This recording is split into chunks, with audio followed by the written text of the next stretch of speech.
कंवरजीत अजराना उनका बाईकाट करता सारी संगत ने उनकी कोई ड्यूटी नहीं हैगी। वो तंग करता पाया इत्थे इत्थों दे मुलाजमां नूं तंग करता पाया ते संगत नूं तंग करता पाया ते गुरु घर दी बदनामी।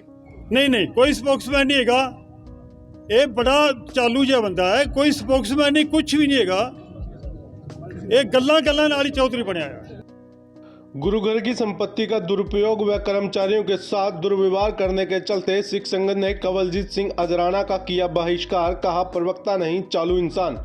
कुरुक्षेत्र के ऐतिहासिक गुरुद्वारा साहिब छठी पातशाही में आज सिख संगत की ओर से बैठक का आयोजन किया गया, जिसमें सिख गुरुद्वारा प्रबंधक कमेटी के खुद को प्रदेश प्रवक्ता कहे जाने वाले कंवरजीत सिंह अजराना पर संगत की ओर से आरोप लगाते हुए बहिष्कार करने की बात कही। दरअसल अजराना खुद को प्रभावशाली और स्वयंभू समझते हुए गुरु घर की संपत्ति का दुरुपयोग और कर्मचारियों के साथ दुर्व्यवहार कर रहे थे। अजराना के इस बर्ताव के चलते सभी कर्मचारी बेहद परेशान थे। सिख संगत ने आरोप लगाते हुए कहा कि हरियाणा कमेटी में कोई पद न होने के चलते भी कर्मचारियों पर रौब जमाते फिरते हैं। अक्सर संगत व कर्मचारियों के साथ अभद्र भाषा का इस्तेमाल भी करते हैं। आज समाज के गणमान्य व्यक्ति कुरुक्षेत्र के गुरुद्वारा साहिब छठी पातशाही में इकट्ठे हुए। वहीं कंवरजीत अजराना को उनके द्वारा गुरु घर में किए जा रहे बर्ताव पर स्पष्टीकरण देने के लिए बुलाया गया, परंतु अजराना 3 घंटे के बाद भी नहीं पहुंचे। संगत ने कहा कि अजराना कोई अमृतधारी सिख नहीं है और न ही उसका हरियाणा सिख गुरुद्वारा प्रबंधक कमेटी में कोई पद है। इसके बावजूद अन्य लोगों के साथ गलत व्यवहार करता है। साथ ही गुरु घर की गाड़ी को भी अपने निजी इस्तेमाल में प्रयोग लाता है, जिसके चलते आज सिख समुदाय ने रोष जताते हुए अजराना का बहिष्कार करने की बात कही है। वाहिगुरु जी की फतेह। बेनती है कि अज संगत इकट्ठी हुई सी, जड़ाना साहब दियां कोई गलतियां, साहब तो नहीं खैर जड़ाना कंवरजीत सिंह जड़ाना वो गुरु घर दे गलतियां बहुत करता है। परसों संगत इकट्ठी हुई सी, असीं इन्हां नूं वार्निंग दे गए सी भी अज दा टाइम दिता है भी अज सानूं तूं मिलना है, ਜਿਹੜੀਆਂ तू पब्लिक नूं गालां कढ़ना है संगत नूं, जां गुरु घर दा तू खाना पिया तूं, जां गुरु घर दी गड्डी तेल गुरु घर दा, इहदी कोई ड्यूटी नहीं हैगी। गुरु घर दे विच झाड़ू फेरन दी भी इहदी ड्यूटी नहीं लाई ते हरगोबिंद साहब दे गुरुद्वारे ते इस बंदे ने कब्जा कीता होया है। अज सानूं इत्थे मेरे ख्याल 3 घंटे हो गए ने आया नूं, उहदी इंतजार च बैठे रहे। हुण असीं मता पाया उहदे खिलाफ, उहदा बाईकाट किया संगत ने ते वो गुरु घर दे विच कोई जिम्मेवारी नहीं निभाएगा। जिम्मेवारी निभाएगा मैनेजर जां जिहड़े कोई मैंबर बने हुए ने, जिहड़े बनाए हुए ने खट्टर साहब ने, वो करनगे। ये धक्के नाल ही विच चौधरी बनया होया ते अज संगत ने इहदे खिलाफ बाईकाट किया। अज तो बाद गुरु घर का कोई काम नहीं करेगा। कमेटी मैंबर भी नहीं है, कमेटी मैंबर भी नहीं है, कुछ भी नहीं है। ते सानू टाइम दे के 3 घंटे साडी इंतजार करवा के ते हुण पता लगा निकल गया इत्थों, किते लुक के बैठा सी, निकल गया इत्थों। यहाँ आने का भी तू जो गाना कढ़ना है क्यों कढ़ना है, तू गुरु घर की गड्डी क्यों वरतना है, गुरु घर का तेल तू पब्लिक नूं धमकियां क्यों देना है, की है तू कौन है, तेरी ड्यूटी की गुरु घर दे भी उनका स्पष्टीकरण दो।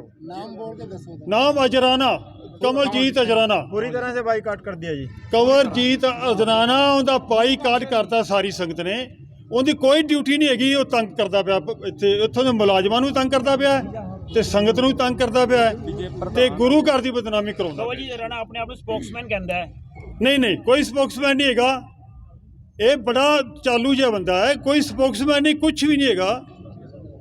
ये गल्लां नाल ही चौधरी बनया है। वार्निंग किया, बाईकाट कर दिया, उनका बाईकाट कर दिया। वो काम नहीं कर सकेगा। गुरु घर मत्था टेके आके झाड़ू फेरे, जोड़ियां की सेवा करे, लंगर च जाके सेवा करे, काम कर सकता हो। पर बोली नहीं, संगत बोली नहीं। वो ना सुनो एक मिनट मेरी बेनती, वो दाढ़ी नूं रंग लाउंदा है, दाढ़ी नूं प्रेस करता है। वो अमृतधारी नहीं हैगा। वो कच्छी पाउंदा है थल्ले, उहदे कोल कोई पद नहीं हैगा। जदों कि गुरु घर दे विच कोई जिम्मेवार बंदा कच्छी पा के नहीं सेवा कर सकता। मैं कहना चाहुंदा जी, इत्थे जी एडा बुरा हाल होया पिया जी, जितों दी हरियाणा कमेटी आई है, जितों दे मैंबर साहब ने जिहड़े ਉਹ ਜੀ ਗੁਰੂ ਸਾਹਿਬ ਲੈਣ ਜਾਣੇ ਸੀ ਪਿਪਲੀ, ਉੱਥੋਂ ਗੁਰੂ ਸਾਹਿਬ ਲੈ ਕੇ ਆਏ ਜੀ, ਆਪਣੇ ਘਰ ਦੇ ਅੱਗੋਂ ਘੁਮਾ ਕੇ ਲਿਆਏ ਜੀ। ਮਤਲਬ ਕਿ ਜਿਹੜਾ ਸਿੱਧਾ ਰਾਹ ਆਉਂਦਾ ਸੀ ਉੱਧਰੋਂ ਨਹੀਂ ਲਿਆਏ, ਪਹਿਲਾਂ ਤਾਂ ਉੱਧਰੋਂ ਘੁਮਾ ਕੇ ਲਿਆਏ, ਇਕੱਠੇ ਕੀਤੇ ਗੁਰੂ ਸਾਹਿਬ ਦੇ ਨਾਮ ਤੋਂ ਸੰਗਤ ਇਕੱਠੀ ਕਰਕੇ, ਤੇ ਬਾਅਦ 'ਚੋਂ ਕਹਿੰਦੇ ਵੇਖੋ ਵੀਰ ਦਾ ਜਲਵਾ। ਅਜਰਾਣਾ ਸਾਹਿਬ ਕਹਿੰਦੇ ਵੇਖੋ ਤੁਹਾਡੇ ਵੀਰ ਦਾ ਜਲਵਾ ਵੇਖਿਆ ਤੁਸੀਂ, ਅਖਬਾਰਾਂ 'ਚ ਨਿਊਜ਼ਾਂ ਕਢਾਈਆਂ ਅਜਰਾਣਾ ਸਾਹਿਬ ਨੇ ਉਹ ਹਜ਼ੂਰੀ ਵਿੱਚ। ਅਜਰਾਣਾ ਸਾਹਿਬ ਕੌਣ ਹੁੰਦੇ ਨੇ ਗੁਰੂ ਸਾਹਿਬ ਅੱਗੇ ਹਜ਼ੂਰੀ ਦੇਣ ਵਾਲੇ? ਹਜ਼ੂਰੀ ਵਿੱਚ ਹਾਜ਼ਰ ਨਾ ਹਾਜ਼ਰ ਤੇ ਗੁਰੂ ਸਾਹਿਬ ਨੇ। ਇਹ ਜੀ ਬੜੀ ਮਾੜੀ ਨਾਲ ਬਸ ਜੀ ਕੀਤਾ ਜਾਂਦਾ ਜੀ। ਇਹ ਤੇ ਜੀ ਵੇਖੋ ਜੀ ਹੁਣ ਬੜੀ ਗਲਤ ਸ਼ਬਦਾਵਲੀ ਕੀਤੀ, ਉਹਦੀ ਬਹੁਤ ਦੁੱਖ ਆਇਆ ਜੀ ਸਾਨੂੰ ਸੁਣ ਕੇ ਵੀ ਐਡੇ ਗਲਤ ਬੋਲਣਾ। ਚਲੋ ਮੰਨਿਆ ਤੁਹਾਡੇ ਕੋਲ ਪਾਵਰ ਏ ਵੀ ਐਡਾ ਮਾੜਾ ਨਹੀਂ ਬੋਲਣਾ ਚਾਹੀਦਾ ਬਜ਼ੁਰਗਾਂ ਨੂੰ। ਉਹਨਾਂ ਕੋਲ ਜੀ ਆ ਜੀ ਹਰਿਆਣਾ ਕਮੇਟੀ ਦੇ ਜੀ ਜਿਹੜੀ ਉਹਨਾਂ ਦੀ ਘਰ ਵਾਲੀ ਉਹ ਐਗਜ਼ੈਕਟਿਵ ਮੈਂਬਰ ਨੇ, ਆਪ ਉਹਨਾਂ ਸੁਣਿਆ ਅਜਰਾਣਾ ਤੋਂ ਨਹੀਂ ਹੈ ਜੀ। ਹਾਂਜੀ ਬਸ ਉਹੀ ਗੱਲ ਏ, ਉਹ ਆਪਣੇ ਆਪ ਨੂੰ ਕਹਿੰਦੇ ਨੇ ਵੀ ਮੈਂ ਹੀ ਹਾਂ ਸਭ कुछ, पर वो कुछ नहीं गे, थोड़ा बहुत जी हाथ है किसी का नहीं। तो जी ये अजराना साहब का तो आज तो जी बाईकाट कर दिया गया है। आज उन्होंने मीटिंग में आज उनको बुलाया था, भी अपना स्पष्टीकरण दीजिए, आप सही हो गलत हो, जो भी बात है यहाँ पर आके अपनी बात बोलो। अगर आप सही हो या गलत हो या किसी ने कोई भड़काऊ कुछ बोला है तो अपना स्पष्टीकरण दो। उन्होंने कोई स्पष्टीकरण नहीं है, बल्कि यहाँ जब उनको पता चला भी यहाँ पर संगत पहुँच रही है तो वह अपना खेड़ा छुड़ाकर यहाँ से पिछले गेट से चले गए। जोखरा साहब और मंजी साहब अम्बाड़ा में जो घटना घटी है बहुत ही निंदनीय थी। तो वहाँ गुरु घर की मर्यादा भंग हुई है। उस स्थिति को देखते हुए इन्होंने प्रेस कॉन्फ्रेंस करके एक मैनेजर को दोषी करार किया और सस्पेंड कर दिया, जबकि वो मैनेजर दोषी नहीं है। मैनेजर को बहाल किया जाना चाहिए और वहाँ इंक्वायरी करके जो ऊपर मेंबर जिनके आदेश से वो वहाँ पे जो सिक्योरिटी वाले थे उनको रोका गया था, उन पे कार्रवाई होनी चाहिए। मैनेजर तो एक मुलाजिम है, जो ऊपर से आदेश आएंगे वही वो करेगा। तो ये होना चाहिए कि मैनेजर को बहाल करके तुरंत उसको नौकरी पे बहाल करना चाहिए जी, और इंक्वायरी करा के जो दोषी हैं, प्रबंधक दोषी हैं, ऊपर उन पे कार्रवाई होनी चाहिए। ਬੀਬੀ ਰਵਿੰਦਰ ਕੌਰ ਅਜਰਾਣਾ ਜੀ ਹਨ, ਉਹ ਅੰਤਰੀ ਮੈਂਬਰ ਕਮੇਟੀ ਦੇ ਮੈਂਬਰ ਹਨ। ਜਿਹੜੀ ਹਰਿਆਣਾ ਕਮੇਟੀ ਬਣੀ ਹੈ ਉਹਦੀ ਅੰਤਰੀ ਮੈਂਬਰ ਕਮੇਟੀ ਦੇ ਮੈਂਬਰ ਹਨ ਉਹ। ਜਿਹੜਾ ਕਮਲਜੀਤ ਸਿੰਘ ਅਜਰਾਣਾ ਹੈ ਉਹ ਕਿਸੇ ਕਮੇਟੀ ਦਾ ਕੋਈ ਮੈਂਬਰ ਨਹੀਂ, ਨਾ ਉਹ ਸਪੋਕਸਮੈਨ ਹੈ। ਆਫੀਸ਼ੀਅਲ ਇਹਦੀ ਕੋਈ ਜਾਣਕਾਰੀ ਨਹੀਂ ਹੈਗੀ। ਅਗਰ ਤੁਹਾਨੂੰ ਜ਼ਿਆਦਾ ਲੱਗਦਾ ਹੈ ਤੁਸੀਂ ਇਹਦੀ ਆਰਟੀ ਕਢਾ ਸਕਦੇ ਹੋ। ਆਪੂ ਬਣਿਆ ਪ੍ਰਧਾਨ ਹੈਗਾ ਉਹ, ਕਿਸੇ ਨੇ ਉਹਨੂੰ ਪ੍ਰਧਾਨ ਨਹੀਂ ਬਣਾਇਆ, ਕਿਸੇ ਨੇ ਉਹਨੂੰ ਸਪੋਕਸਮੈਨ ਬਣਾਇਆ। ਜਿਹੜੇ ਇੱਥੇ ਮੁਲਾਜ਼ਮ ਨੇ ਜਾਂ ਕਿਸੇ ਨੂੰ ਵਿਕਾਲੇ ਜਿਹੜਾ ਕੋਈ ਆ ਕੇ ਕਹਿੰਦਾ ਜੀ ਮੈਂ ਹਾਂਜੀ ਪ੍ਰਧਾਨ ਜੀ ਆਓ ਜੀ, ਉਹ ਸੋਚਦਾ ਮੈਂ ਪ੍ਰਧਾਨ ਬਣ ਗਿਆ ਵਾਂ। ਤੇ ਹੁਣ ਕੀ ਗੱਲ ਕਰੀਏ, ਉਹਦਾ ਤਾਂ ਹੁਣ ਤੁਹਾਨੂੰ ਪਹਿਲੇ ਹੀ ਸਪਸ਼ਟ ਕਰ ਬੈਠਾ ਵਾਂ ਕਿ ਉਹਨਾਂ ਨੇ ਪਹਿਲੀ ਹੀ ਗੱਲ ਕੀਤੀ ਵੀ ਮੈਂ ਆਪੂ ਪ੍ਰਧਾਨ ਆ ਬਸ। ਤੋ ਜੇ ਇਹ ਹਾਲ ਰਿਹਾ ਤੇ ਫਿਰ ਆਪਣੀ ਕੁਰਸੀ ਤੇ ਜਿਹੜੀ ਆਪਣਾ ਤਾਂ ਵੈਸੇ ਉਹਦਾ ਵਜੂਦ ਤੇ ਕੋਈ ਹੈ ਨਹੀਂ, ਉਹ ਆਪਣੀ ਵਾਈਫ ਦੀ ਕੁਰਸੀ ਗਵਾਏਗਾ। ਕੋਈ ਸਮਰਥਨ ਨਹੀਂ ਉਹਨਾਂ ਨੂੰ, ਕੋਈ ਸਮਰਥਨ ਨਹੀਂ। ਧਮਕਾ ਕੇ ਕਿਸੇ ਨੂੰ ਅਗਰ ਕਿਸੇ ਕੋਲ ਤੁਸੀਂ ਸਮਰਥਨ ਲੈ ਲਿਆ ਤੁਹਾਨੂੰ ਤੁਸੀਂ ਸਮਰਥਨ ਨਹੀਂ ਕਹੋਗੇ। ਦੇਖੋ ਨਿਰਣय ਇਹਦੇ 'ਚ ਇਹ ਲੈ ਗਏ ਹਨ,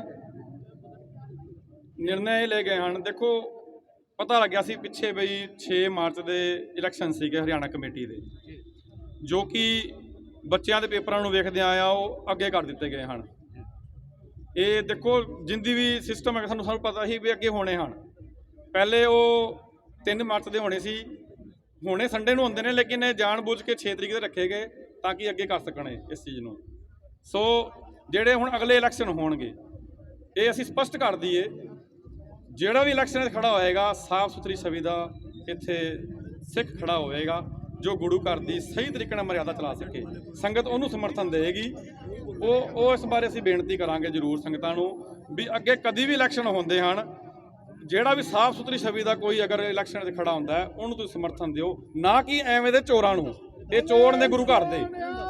ਉਹ ਬੇਨਤੀ ਹੈ ਦੇਖੋ ਮੈਂ ਮੀਡੀਆ ਰਾਹੀਂ ਇਹ ਸਭ ਨੂੰ ਖਾਸ ਕਰ ਕਵਲਜੀਤ ਸਿੰਘ ਅਜਰਾਣਾ ਨੂੰ ਇਹ ਕਹਿਣਾ ਚਾਹੁੰਦਾ ਵਾਂ ਵੀ ਅੱਜ ਤੋਂ ਬਾਅਦ ਸੰਗਤ ਵੱਲੋਂ ਆਉਂਦਾ ਬਾਈਕਾਟ ਹੈ, ਇਹ ਜਕਾਰਾ ਛੱਡ ਕੇ ਸਾਰੇ ਪ੍ਰਵਾਨਗੀ ਦਿਓ। ਬੋਲੇ ਸੋ ਨਿਹਾਲ। ਮੈਂ ਇੱਕ ਗੱਲ ਹੋਰ ਕਹਿਣਾ ਚਾਹੁੰਦਾ ਵਾਂ, ਇੱਕ ਅਸੀਂ ਅੱਜ ਰੈਜ਼ੋਲੂਸ਼ਨ ਇੱਕ ਲੈਟਰ ਅਸੀਂ ਲਿਖ ਕੇ ਪ੍ਰਧਾਨ ਸਾਹਿਬ ਨੂੰ ਅਸੀਂ ਭੇਜਣ ਲੱਗੇ ਹਾਂ, ਜਿੰਦੇ ਵਿੱਚ ਇਹ ਸਪਸ਼ਟ ਕਰਨ ਪ੍ਰਧਾਨ ਸਾਹਿਬ ਕਿ ਉਹ ਕਮੇਟੀ ਦਾ ਹਰਿਆਣਾ ਕਮੇਟੀ ਦਾ ਸਪੋਕਸਮੈਨ ਪਰਸਨ ਹੈ ਜਾਂ ਨਹੀਂ ਹੈ।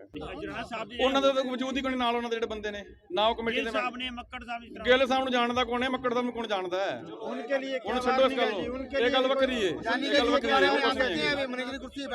ਹਾਂਜੀ ਉਹਨਾਂ ਦੀ ਕੋਈ ਔਕਾਤ ਨਹੀਂ ਜੋ ਕਮੇਟੀ ਦੀ ਕੁਰਸੀ ਲਾ ਕੇ ਬਹਿ ਜਾਣ। ਹਾਂਜੀ ये कहना चाहता हूँ पहली बात कि ये जो अजराना साहब अपने आप को स्पोक्समैन कहते हैं, अखबारों में अक्सर खबरें आती हैं मुझे भी पक्का पता है कमेटी का मेंबर होने के नाते, और सबको पता है कि उनको कमेटी ने ऑफिशियली स्पोक्समैन नहीं बनाया, लेकिन क्योंकि वो रोज़ अखबारों में खबरें छपवाती हैं स्पोक्समैन के नाम के तहत, और कभी भी हरियाणा कमेटी के प्रधान या जनरल सेक्रेटरी या किसी ने उसको कॉन्ट्राडिक्ट नहीं किया, तो इसका मतलब ये है कि वो जो कुछ भी वो गलत बातें करते हैं वो उनके बिहाफ पर करते हैं। हम ये समझते हैं कि ये ऐसी बातें कमलजीत अजराना नहीं कह रहा, ये सारी की सारी बात जो है वो हरियाणा कमेटी, उसके प्रधान, उसके दूसरी एग्जीक्यूटिव बॉडी वो कह रही है। तो इसलिए सबसे पहले हम ये मांग करते हैं कि हरियाणा कमेटी इमीडिएटली उसको जनरल बॉडी, एग्जीक्यूटिव बॉडी के एक मीटिंग बुलाकर ऑफिशियली ये अनाउंस करे कि वो हमारा स्पोक्समैन नहीं है, और उसकी सबकी कॉपी मीडिया को भेजी जाए ताकि संगत को पता हो चल सके। और उसके साथ जो और आदमी घूमते हैं वो सारे के सारी जो वर्किंग है हरियाणा कमेटी की उसको ऑफिशियली प्रभावित करते हैं। ये गैर कानूनी चीज़ है। अगर कमेटी काम नहीं कर सकती तो उनको ऐसी किस्म के आदमियों की ज़रूरत है तो कमेटी को अपने पद से त्याग पत्र दे देना चाहिए। अगली बात मैं ये कहना चाहता हूँ कि जब से ये कमेटी बनी है तब से सबसे पहले इन्होंने हरियाणा सिख गुरुद्वारा प्रबंधक कमेटी का बजट पास किया था। उसकी बजट की कॉपी मेरे पास है। कानून के मुताबिक उस बजट की कॉपी मैं मेंबर हूँ, मुझे भेजनी चाहिए थी, कर्मचारियों को भेजनी चाहिए थी, वो इन्होंने भेजी ही नहीं, वो खा गए। तो इसका मतलब ये है कि वो बजट जो हमने पास किया था, क्योंकि उसको ऑफिशियली कमेटी ने ऑन नहीं किया तो वो बजट ख़त्म है, वो लैप्स है, वो नल एंड वाइड है, वो कैंसल्ड है। तो इसलिए मैं ये कहना चाहता हूँ कि बजट 1/4/2023 से लेकर आज तक जितना भी खर्च हुआ है उसके पीछे कोई कानूनी अथॉरिटी नहीं है। इसलिए जो कुछ भी खर्च हुआ है इसकी जिम्मेवारी जो है वो सरकार इनके ऊपर मुकदमा दायर करे कि ये इन्होंने अनऑथोराइज्ड जो खर्चा किया है ये सारी की सारी भरपाई, वो 3 करोड़ है, 400 करोड़ है, 200 करोड़ है, वो सारी की सारी लीगली इनकी जेब से रिकवर करनी बनती है। अगली बात, एक्ट में व्यवस्था है ऑडिट की, इन्होंने आज तक कभी ऑडिट नियुक्त नहीं किया, कभी ऑडिट करवाया ही नहीं।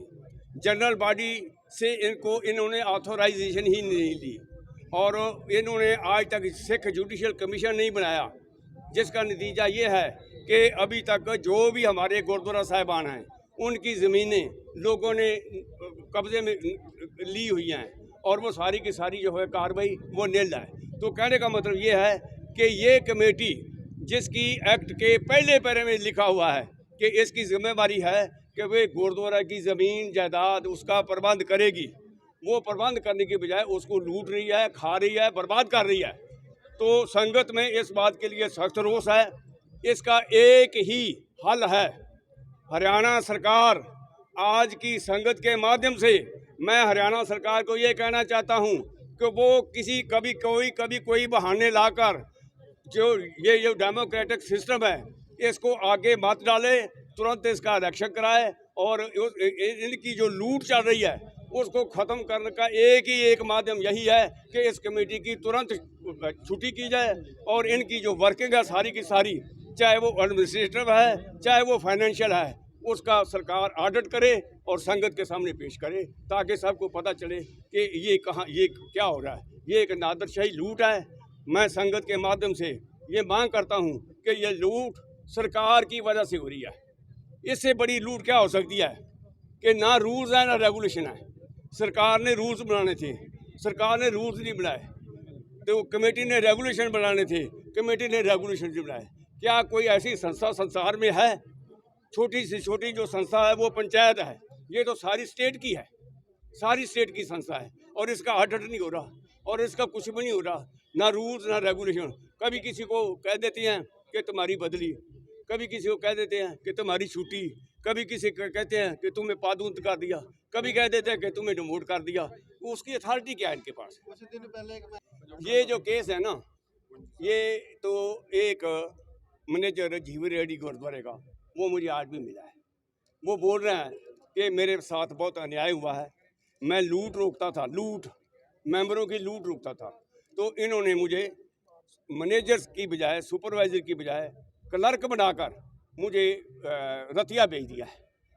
दूसरी बात, ये जो सिस्टम है सारे का सारा, हम इनसे पूछना चाहते हैं कि क्या आपके पास कोई ऐसा अधिकार है?